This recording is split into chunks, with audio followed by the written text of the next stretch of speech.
introduce you to three misfits you might meet on the sidewalks of the Kensington Market. First is Luther.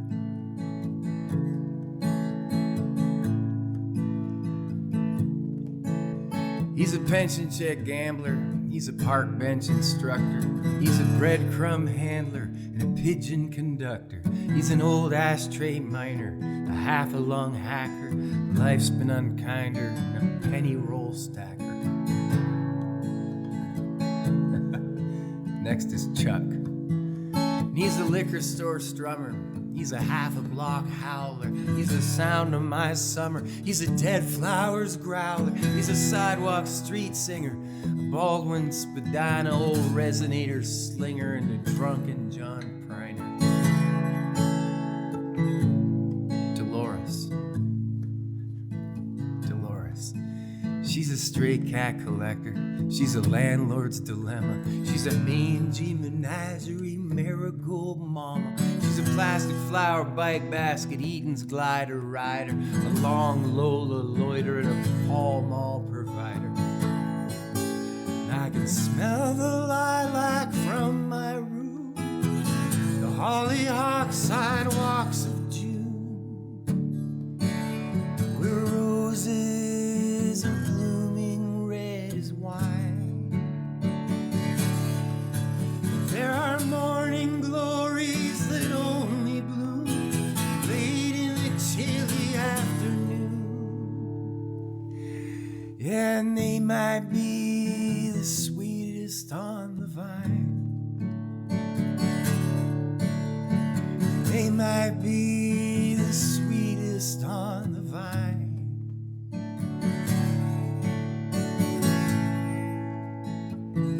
I know our time's limited today, but I'm going to take us to Toronto for 2 minutes here. Come on, let's float in the air over Kensington Market. We could take your car there, but there is no place to park it. Up here with the pigeons, whom gravity pardons, we can see all the green bins and sidewalks and gardens. We can look and there's Chuck singing Muhlenberg County, and he's already tucked away 2 old Milwaukees. And just 2 streets over from Spadina and Baldwin, there's Luther sitting under the bronze of Al Waxman. And there goes Dolores on her way down to Lola to lounge in a chorus of lit up low rollers. She gives Chuck a smoke while he gives her a song. Luther's still broke, but he shuffles along. She hands him one too, cause she can afford it. The twilight falls blue on their cherry tip auras. It's plain to see now that the darkness is growing, that you're not down and out when you're down and outgoing. I can smell the lilac from my room, hollyhock sidewalks of June, where roses are blooming red as wine. There are morning glories that only bloom late in the chilly afternoon, and they might be the sweetest on the vine. They might be the sweetest on the vine. They might be the sweetest on the vine.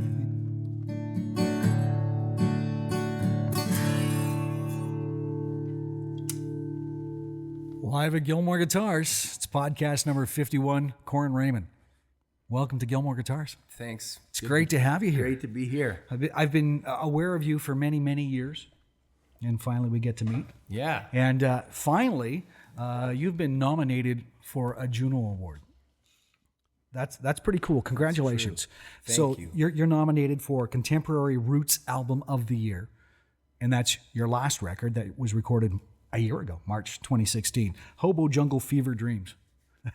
What can you tell me about the title of that record? That's an awesome title. I love that title. Well, the title actually came from I was actually playing a song by one of my favorite Canadian songwriters. In fact, my favorite Canadian songwriter. His name's Raghu Lokanathan. He lives in Prince George, BC.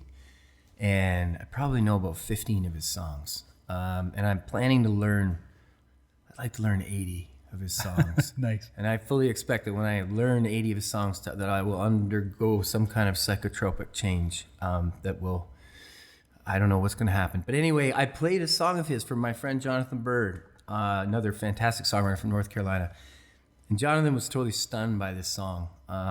And he couldn't get his head around it at first. And when I finished playing for him, he just sort of said, "That's a Hobo Jungle Fever Dream," like that.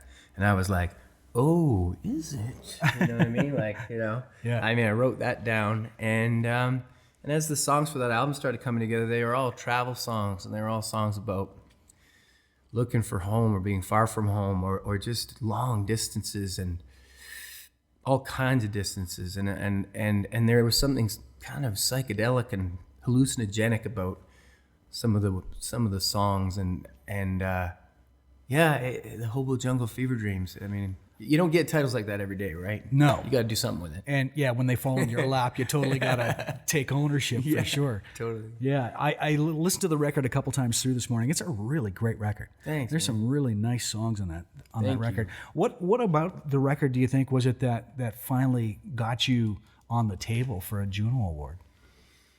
I think it's very cinematic, that record. We worked on it for over a year, and I think the record I did before that, which will probably come up at some point, Paper Nickels, was a pure folk album. It was absolutely live off the floor, right? Nothing was even plugged in. Mm-hmm. It was, and I love that about that record. It was a pure folk album, perfect folk album from my point of view. And then when we moved into the Hobo Jungle Fever Dreams, the idea was to do the total opposite, was to make something that was like, make little movies. You know, Tom Waits talks about ear movies. Yep. And I wanted to make ear movies with that record. So we really tried to build these little worlds for the songs, you know?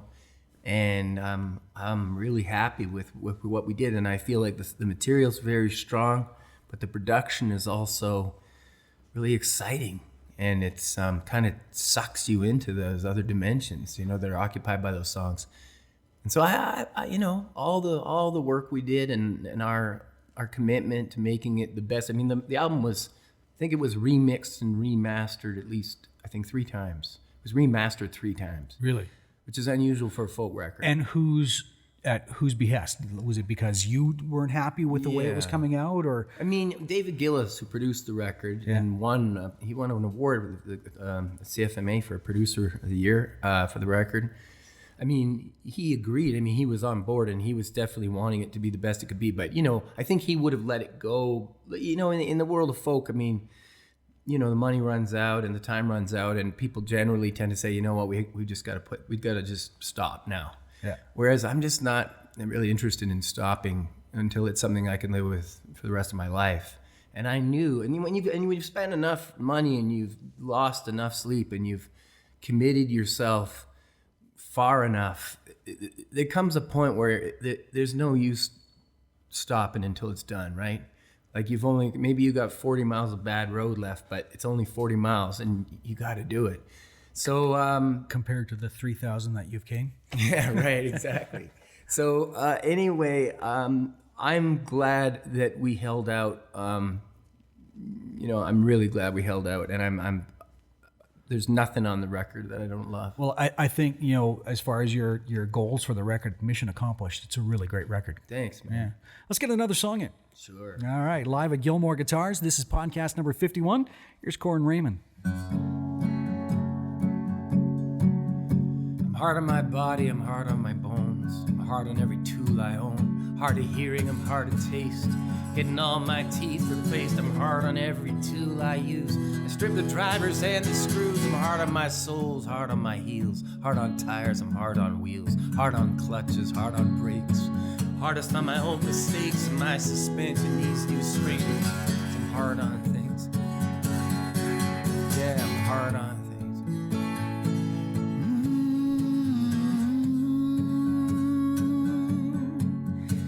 Hard on things.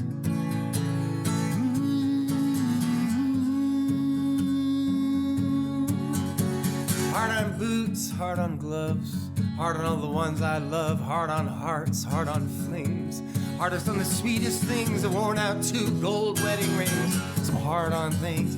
I may be right, I might be wrong. It's hard to put that in a song. It's hard to make this Gibson sing whenever I try break the strings. Some hard on things. Yeah, I'm hard on things.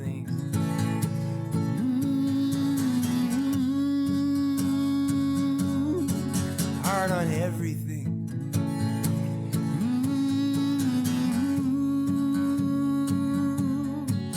Now I'm hard on my friends because it's hard to care for someone you love who's hardly there. And I'm hard on my wallet, I'm hard for cash. I go hard until I crash. Hard on my liver, it's hard on my head.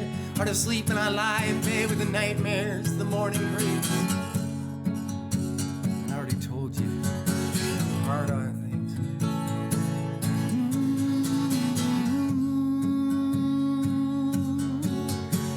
Hard on things.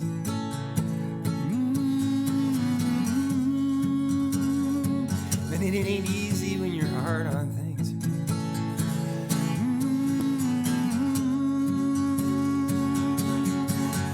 I'm hard on things.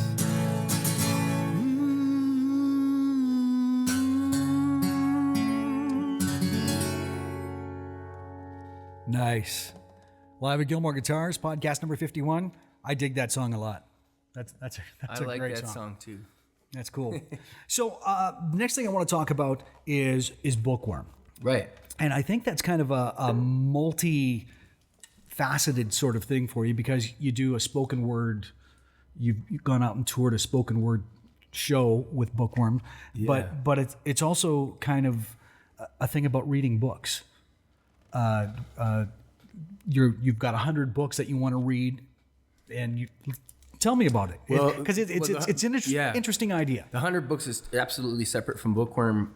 Bookworm is an hour-long spoken word storytelling show in which I tell the story of my relationship with my dad, basically told through the experience of the books that he shared with me when I was a kid, and it's all about the power of reading aloud. And I think how those books and the reading I did as a kid and as an adolescent made me who I am. That's a really cool show. It's sort of a love letter to my father, which is amazing because we all have things we wish we could say to our fathers that are impossible to say in conversation. And I was able to say a bunch of those things to my dad, who read to me every night until I was about 14 years old, and gave me a lot of books growing up. And I grew up in a house with over 10,000 books in it. So it was like growing up in a library, which I was free to discover for myself. A lot of my favorite books I would find without my dad knowing it. And yeah, that's a cool show. And it's, and to speak to what you're asking about, and quickly to say the 100 book thing, the 100 book blog is something recent. And that's just the fact that I have a problem with accumulating books. And I probably have about 3,000 books. And it's a lot easier to buy books than it is to read them. And it's a separate drug. Buying books is a separate rush, right? It's very exciting to buy books. And man, I had to watch myself. Man, I took a trip to Mexico with my girlfriend a few years ago. And I went down there, I took like maybe 2 books. And at one point I realized on the trip that my suitcase, I think I had 32 books in my suitcase. And so it gets to the point, I used to tour and I used to have to ship books home, that I'd buy on the road. And I was spending like thousands of dollars on books, and I got to a point where I had to take a year off of buying books, which is kind of what the 100 book blog is a little bit about, because I basically decided that I wouldn't buy another book for myself until I had read 100 of my own books, and all books that I have been circling, intimidated by, mocked by, taunted by, books that I have been, wanting to read for 10 years, books that I have it's personal, man. It's like Jaws 2, you know what I mean? Right. And so I decided I'm going to read 100 of my own books before I purchase another book for myself to clear the slate a bit, right? And so I've started doing that, and I decided I would post a little report about each book as I went. And I think I'm like 6 in at this point. And of course, when you're on the road, you can't really read much. But when I get home in April, I'm going to be digging in and getting some reading done. And one more thing, is that books have certainly informed my songs. I almost want to say more than music has, although it's probably an equal thing, you know? Yeah. But, you know, all my favorite songwriters are readers, and it's obvious when a songwriter is a reader. You can tell right away. Yeah, my wife is voracious. Right. She's a 2 or 3 book a week kind of reader. Wow, I wish I could read like that. My girlfriend reads like that. One of the things that really struck me about this whole story when I was going through your bio is you used a Warren Zevon quote that says, "When we buy books, we think we're buying the time to read them." Yeah. That's kind of, Yeah, it puts some ice up your spine. Yeah. And it's true. You know, my dad's 76, and you know, he's read all his life, and in his retirement, I would say he probably reads about 4 hours a day. There's only so much you can read, and you know, I mean, every time I go to his house, he's got like 5 boxes of books that a lot of them he hasn't read, but he just knows he's not going to get to read them before he dies. Yeah. And so he's got to that point in his life where when he looks at a book, it's like, am I going to get to read this on this earth? Probably not. You know, and that's like, and I'm 44 and I'm already starting to have those thoughts, you know, because there's just so much to read. Have you given yourself a timeline for the 100 books? Gave myself 3 years. And I figure that's plenty of time because I'll go in bursts, you know, there'll be months. There'll be a month here and there where I'll be able to knock through 10 books or whatever. But I'll give myself 3 years. That's probably fair. 3 years.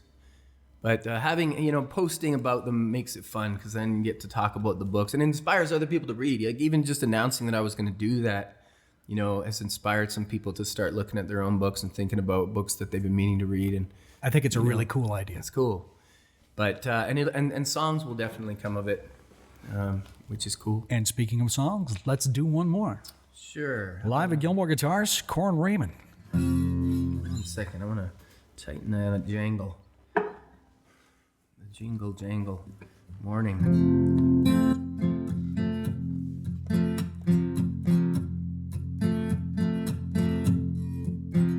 Did you ever notice how rain sounds like an old LP when you put the needle down?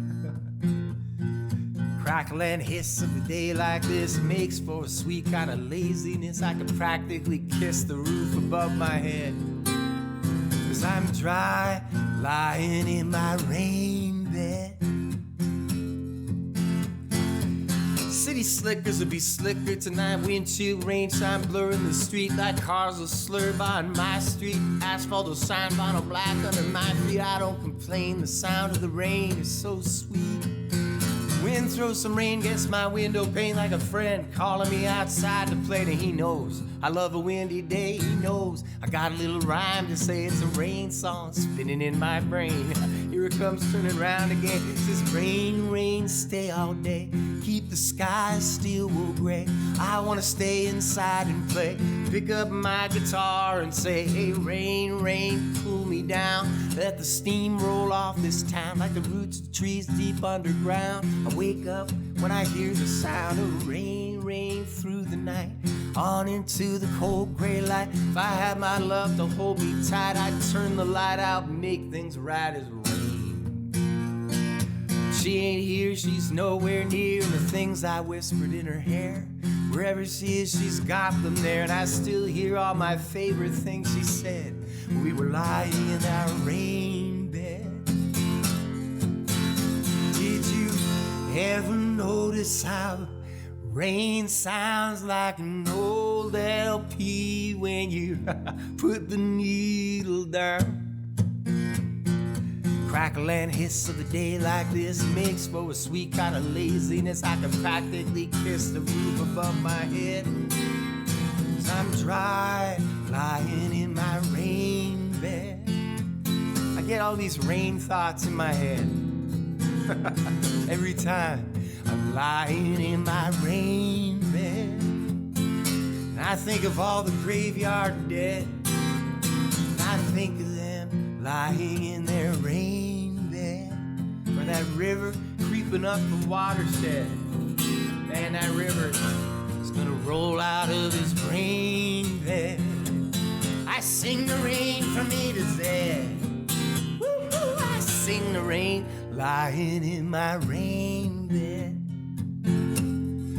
lying in my rain bed, lying in my rain bed, just lying in my rain bed. Live at Gilmore Guitars, podcast number 51 with Corin Raymond. That's another great song. You're a great songwriter, and a testament to that is the amount of people that are actually covering songs by you. The Good Lovelies, Strumbellas, Harpoonist, The Axe Murderer, Dustin Bentall. That's very cool. Dustin actually does a version of 3,000 Miles. He sure does. And that's a song I want to talk about because I've been immersing myself into Corin Raymond over the last couple of days. So sorry about that. No, it's cool. I wish I had done it earlier because I find that there's a little bit of Ray Wylie Hubbard humor in your writing, which is really cool. Yeah. But 3,000 Miles. You've told the story a couple times about it actually being a hit. Oh yeah, it's a hit song for sure. That's a very cool story about you were at a fire. Oh, that one, yes, yeah, oh yeah. Well, the thing is, what happened at the fire was I got asked who wrote the song, and the guy said that he was at a party a couple weeks before, and that a guy had just played it and said it was his. And that song, there's a few very deep compliments you can get in this line of work. And I think one of the highest compliments a songwriter can get is when someone tells you didn't write your song. And it's happened a few times with that tune. I was on a train once and a guy asked me, if I would have written anything that he would have heard of, kind of thing. It's like, I'm a folk singer, no. But I said, well, I wrote this song called 3,000 Miles. And he was like, yeah, you didn't write 3,000 Miles. And I'm like, man, that's like the brass ring. Like, that's the best it gets when someone tells you to your face that you didn't write your song. And I don't know if there's many roots acts in Canada that haven't played 3,000 Miles. Yeah. Like, it literally has been covered by hundreds of people in out there in the Canadian folk music, Well, it's a neat story, right? tribe. Yeah, well, it's a real story, and that's the thing. That's what makes it attractive. And I compare the song. If I was going to compare the song to something, I'd compare it to, Desperados Waiting for a Train, or like Mr. Bojangles, because it's a portrait of a character. It's about a man who is out there, and he's probably not going to get it together. He's out there. He's just sort of an outlaw, and he's kind of person that society wouldn't give any value to. Right. Whatsoever. In fact, the kind of person that is absolutely dismissed. And like Mr. Bojangles, like Jerry Jeff Walker in his jail cell in New Orleans, meeting this guy who dances for money and tells him his life story. And it became a hit song. And when I think about that sometimes, I think, why do people love 3,000 Miles so much? And it's because it's really just love. It's just love. It's love for a person that doesn't get love from the establishment, doesn't get love from the people who are gonna tell you how to live your life, because on the face of it, this person is a failure, but to me, he is not a failure at all. Right. And so I think that's part of the appeal of 3,000 Miles. So the new record, or the latest record, Hobo Jungle Fever Dreams, nominated for a Juno Award. It's been a year since that record's been recorded. Have you got plans for the next record? Are you working on the songs? Have you got plans for recording and getting a new piece of work out? Definitely. I'm writing songs for that record right now. I just finished 3 new songs in January, and I've got gradually. I need to finish a few more tunes, but I'm going to be ready to start kind of workshopping that probably in June, and I expect to have most of it recorded by the end of this year. So Nice. I think at this point I got a working title. Rear View Stories is the name that I'm working with. I'm intrigued already. But yeah. Excellent. All right, let's get one last song in here, live at Gilmore Guitars. Okay.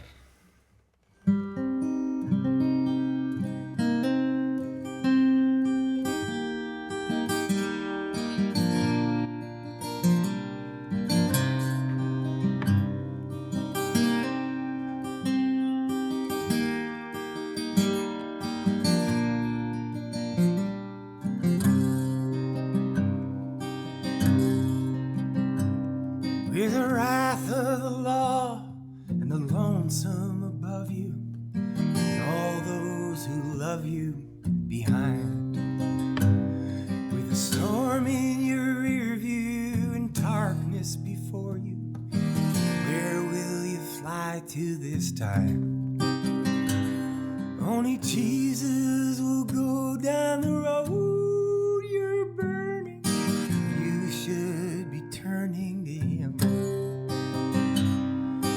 How will you wait and be washed in the water when the river is dirty as sin?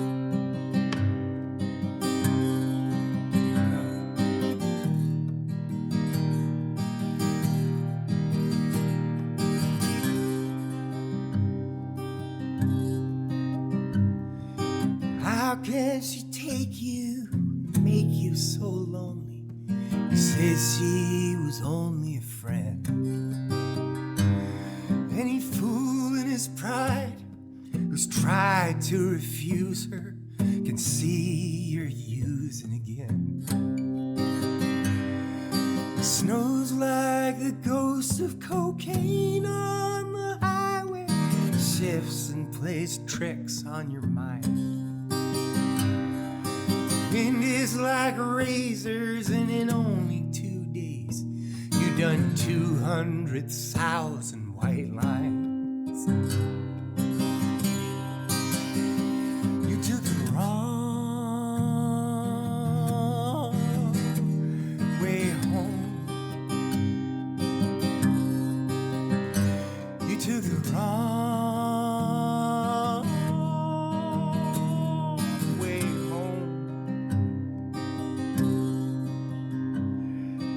blasted the bedrock and laid all the blacktop like a snake round the shoulders of God. Christ on his hilltop, the cop at the truck stop, they're both only doing their job. You got a double cross to bear, now you've lost last friend you had to lose. He's in the ambulance and you're in the cruiser with a fatal case of the sucker punch blues. You took the wrong way home. Yeah, you did. You took the wrong way home. You took the wrong way home. With the wrath of the law and the lonesome above you, and all those who love you behind.